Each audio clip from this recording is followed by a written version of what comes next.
Fitin10. It is day 3 of the challenge. The scans are done. I'll be sending you your numbers very soon here.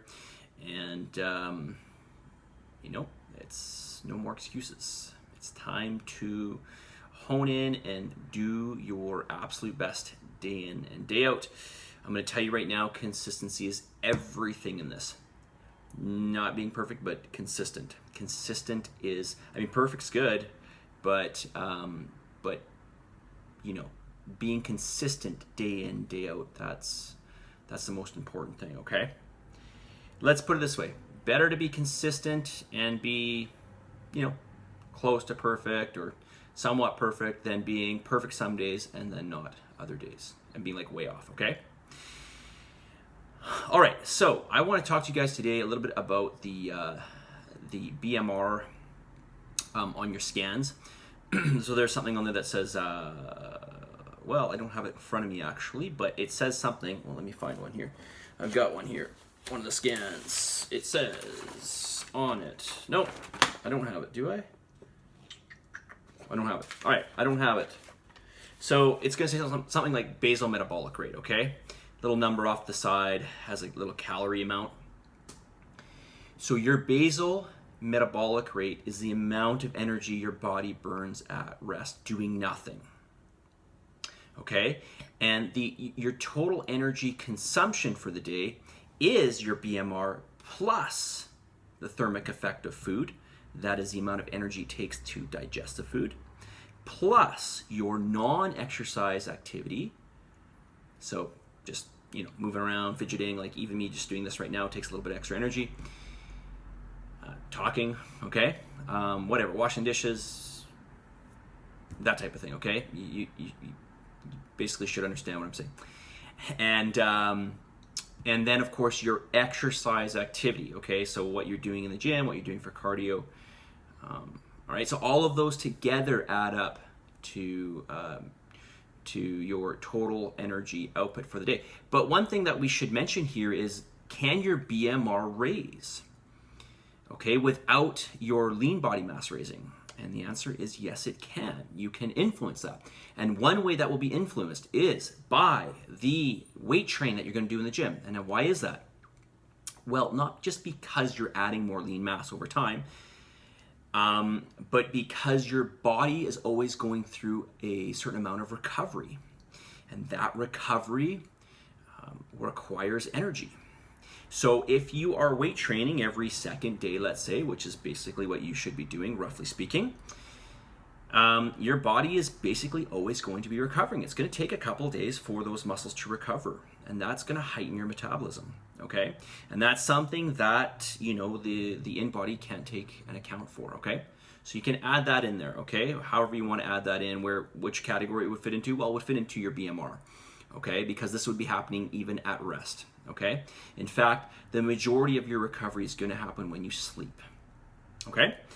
All right, so I'm mentioning this, well, because I want to talk about it, but specifically because some of you have asked me, they said, hey, I noticed that my BMR is this amount, why am I eating this amount, okay?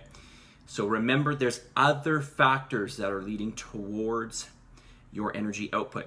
And remember this, your caloric intake, okay, which is whatever it is, there is a percentage of that energy that you're consuming that goes towards digesting that food.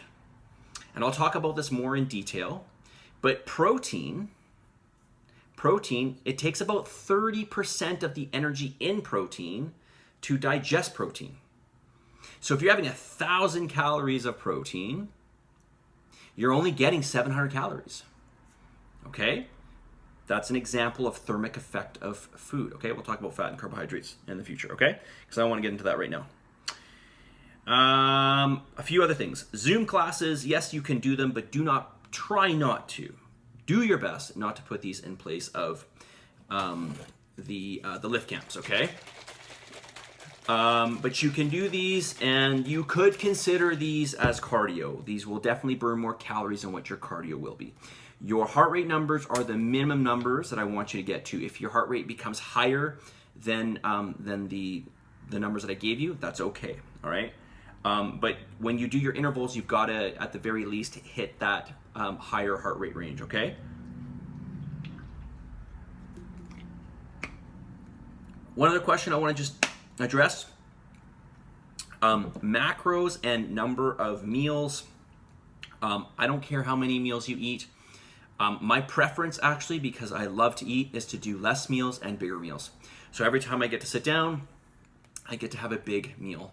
Now, that means it actually might be the opposite for you, because you might find you're really full with all this food, you're not used to it. And I say all this food because, as I've told you, I'm going to encourage you to eat real, whole food throughout this challenge.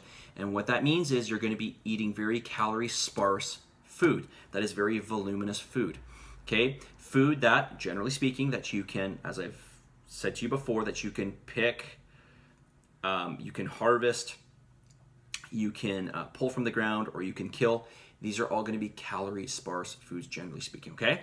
So you're not going to get a lot of calories for the volume of food that you eat, okay? And also with your protein going up, I started you guys off with a lower amount of protein.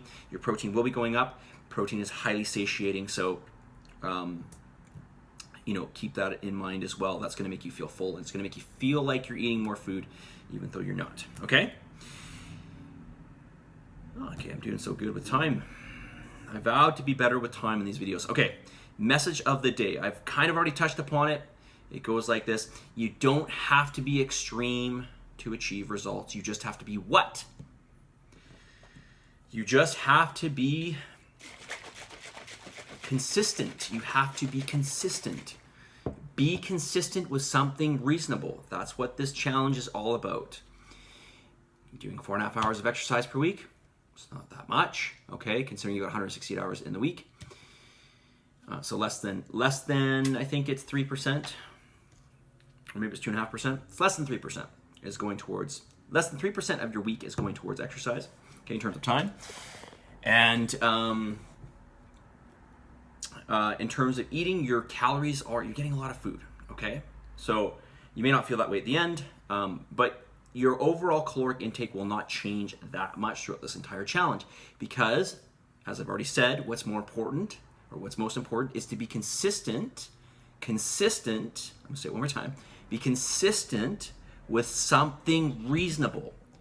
What happens is people do this. That's what happens. And I'll talk about yo-yo dieting and why it doesn't work, and in fact, why it puts you in a worse position as time goes on in a future video, okay? All right, positive energy, positive vibes.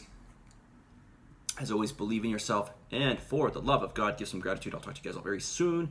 See you.